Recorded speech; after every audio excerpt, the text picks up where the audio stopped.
to. Something I was trying to figure out in this world is like how much do they rely on tech, or And that's the thing, like this is something we try to figure out in the design iterations, but you are not bound to a general rule. The decision making on how much tech you want to do and how much of the other, the pirate setting design you want to use. So there is this thing you can try, and maybe you remember it from the design practice I gave you for the proportions and everything, right? So there is this 10, 30, 60 rule.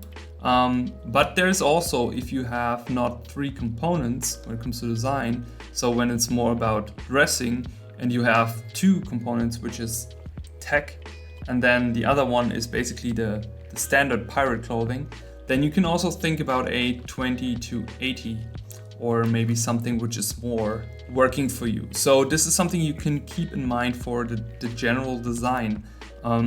So here, for example, I think you took it could be like 30-70 here.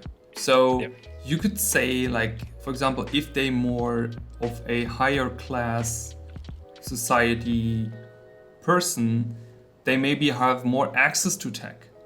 But if they're more like scavengers and they just try to find tech, but they barely can use it, or barely have the knowledge to do that, or they find just rubbish, but they cannot use everything for technological things, then the question is how much do they would have, and maybe that is visually dissectable. So if we have something from a high politician who has some sort of sci-fi suit on, but very elegantly maybe has super golden sci-fi mask with these breathing things, it's more clean, but it's way more techy than the pirates. But the pirates are running around, and if they rely too much on tech, they fight a lot, and then someone destroys their stuff, their mask, they basically die immediately. There is this question behind how do they live, and I think you should always ask yourself, how do they interact with the environment they're living in?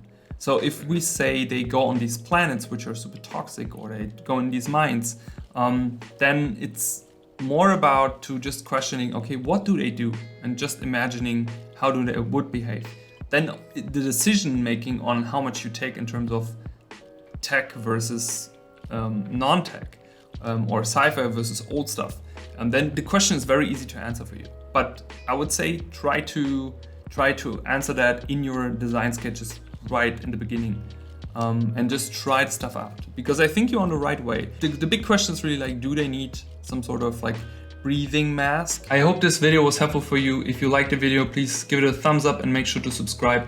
If you also want to get mentored by me, make sure to check out my website, janusz-art.zone, and apply for the mentorship. Otherwise, see you in the next video. Take care. Ciao, ciao.